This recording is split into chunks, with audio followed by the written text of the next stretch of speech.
Je crois pouvoir affirmer que les frelons asiatiques sont idiots. Oui, idiots.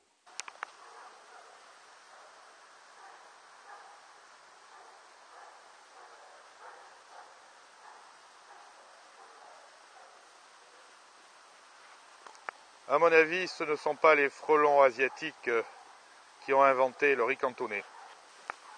L'explication, vous allez la voir très vite. Voici ma ruche. Elle est installée depuis quelque temps.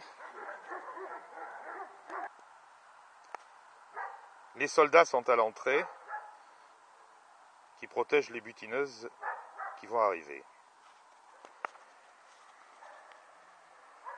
J'ai donc installé un piège tout bête. Une bouteille de Coca-Cola et je pense que vous voyez même un frelon qui cherche à rentrer à l'intérieur. Idiots, je vous dis, ils sont. Le piège, c'est tout bête. C'est une bouteille de Coca-Cola, pardon. Le goulot a été coupé et à l'intérieur, je mets de la bière et du sirop de cassis, en prenant soin de faire des trous plus petits que la taille des frelons pour laisser sortir les abeilles éventuelles, mais elles n'y rentrent pas en fait. Par contre, ça marche très bien pour les frelons. Je pense qu'on voit même un frelon qui essaye de rentrer par le côté. Alors que c'est pas ça le mode d'emploi, c'est par le haut. Enfin, il est attiré par ses copains, je sais pas.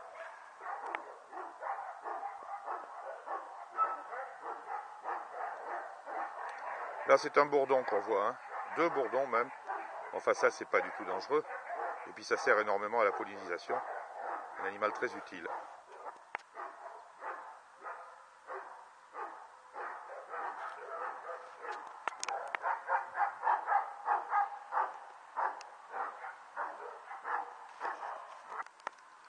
Le piège que vous avez vu a été installé hier. Et je pense que dans la journée, on a attrapé au moins une centaine de frelons. Je suis étonné parce que en fait, j'en ai jamais vu plus de 3 à la fois autour de la ruche qui essayent d'attraper les abeilles quand elles arrivent alourdies par le pollen. La bruyère, ça c'est bien pour les butineuses, hein. De toute façon, en ce début de lande, là, sur le bassin d'Arcachon, la végétation est super intéressante pour le miel.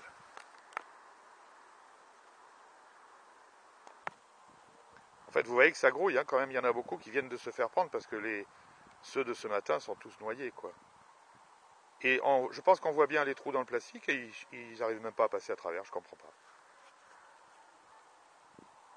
L'avantage, c'est que c'est sélectif, puisqu'en fait, il y a quelques mouches, mais c'est tout, hein. Je veux dire, la majorité, c'est des frelons. C'est bien. Les jours précédents, en fait, je les supprimais avec tout simplement une tapette à mouche que vous voyez, toute bête.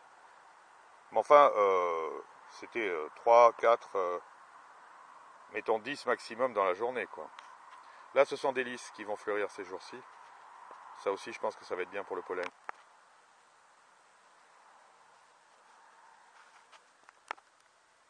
Les soldats, comme vous le voyez, sont bien regroupés, hein, à l'entrée. Moi, je suis juste à côté, je dois être à 50 cm là. Je ne suis absolument pas incommodé, ni par le fait que je parle, ni parce que je bouge devant. Bon. Enfin, ce sont des variétés domestiques, hein. Super sympa. Je ne sais pas si on voit bien, là, il y a un frelon qui est en train de s'approcher. Elles ne bougent pas, les abeilles, hein.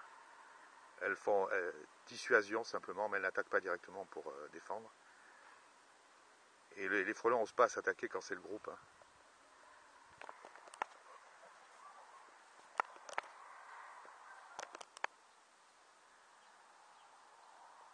Enfin, j'espère qu'on aura une récolte malgré l'invasion de ces bêtes, que j'espère qu'on va pouvoir réguler. Mais c'est en fait un très très gros problème actuel, hein. Voilà.